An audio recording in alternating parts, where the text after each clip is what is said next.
خوێنکارە کوردەکان و فەڵەستینەکان لە زانکۆی جۆرج مەیسن ناڕەزایی خۆیان دەردەبڕن بەهۆی ئەوەی زانکۆکە ڕێگەیان پێنادات تاوەکو ئاڵای وڵاتەکانیان لە پاڵ وڵاتانی تر لە جانسن سەنەری زانکۆکە هەڵواسن. ئێستا ژوور دەکەینە خوێنکارەکان خۆیان باباس لەم ناڕەزاییان بکەن.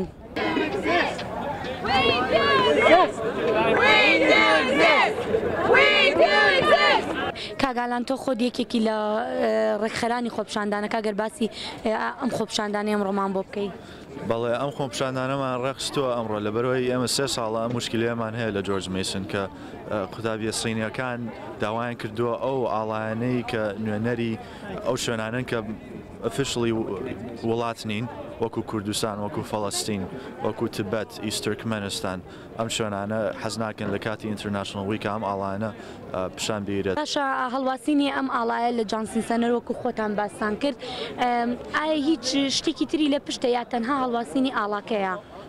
وڵی هیچ شتێکی لە پشت نییە هیچ ڕێگەیەکمان لێ ناگیرێت کە ئاڵاکە هەڵنەواسن بەس ئەوەیە دڵگران نەبین پێی کە هیچێک پێمان بڵێت نە ئێوە بۆتان نییە ئاڵای کوردستان هەڵواسن. ئێمە وەکو کورد ئێمە وەکو کورد پەروەەر ناهێڵین شتێکی وا هەبێت. باشە ئێوە ئێستا ئەمڕۆ مەبەستان چییە لێرە ینی چین ئەبینم خەڵک دێن و ئیمزاکۆکەنەوە ئەو ئیمزایەتتان بۆ چییە؟ ئیمزاکان کۆ دەکەینەوە بۆ ئەوەی پیشانی دیپارتمنتەکەی بین Office of International Programs and Services کە بڵین پشگیریەکی زۆرمان هەیە کە هەموو قوتابیانی مەیسن پشگیریمانەکەن لەمەیاو.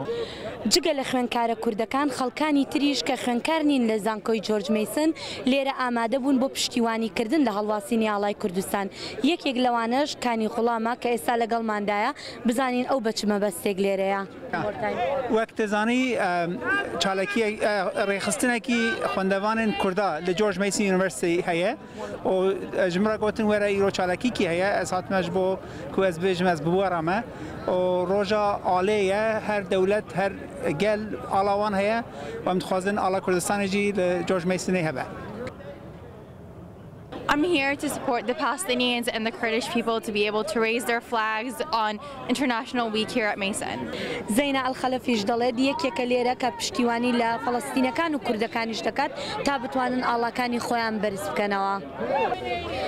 لە ناو خەڵکەکەدا کوڕێکی ئەمریکاییشمان بینی کە خوێنکارە لە زانکۆی جۆرج مەیسن ئەویش بە ئاڵای کوردستانەوە بینیمان کە پشتیوانی لە خوێنکارە کوردەکان دەکات. جیمز ئێستا لەگەڵماندایە بۆ ئەوی بزانین بۆچی پشتیوانیان لێ دەکات.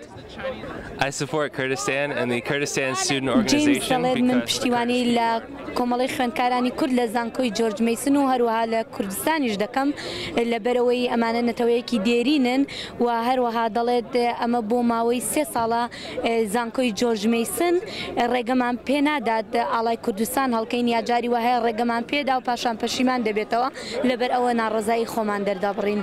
ئاڤان ئەحمەدی یەکێکی ترە لە خوێنکارەکانی جۆرج مەیسن کە ئەمڕۆ لەم خۆپیشاندانە بەشداری کردووە. بۆ هاتیینە ئەمڕۆ بۆ ئەوەی کە گیان جۆرج مەیسن گویان لە دەنگمان بێ بۆ ئەوەی بڵین ئەلەمەکەمان بکەنە لەگەڵ ئەلەمەکانی کە لەگەڵ ئەوانەی کە بێت چکە ئێمە وەک ئەوانین وەکتە لەبێ ئەوانین لێرە ئەخوێنین و هەر ئەمانەیە وەک ئەوان بین.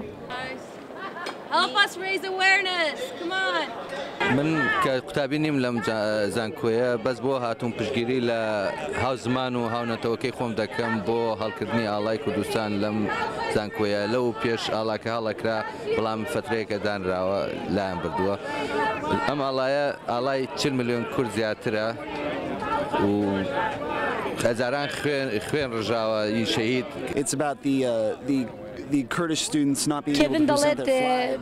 پێم وابێ لەبەرەوەی کوردەکان نوێنەرایەتیان لە نەتەوەی گرتوەکان نییە بۆیان نەبوو ئاڵای خۆیان هەڵواسن بەڵام من پێم وایە ئەمانە نەتەوەیەکن کە شایستی ئەوەن بتوانن ئاڵای خۆیان هەڵواسن و وەکو هەمووانی تر شوێنێکیان هەبێت.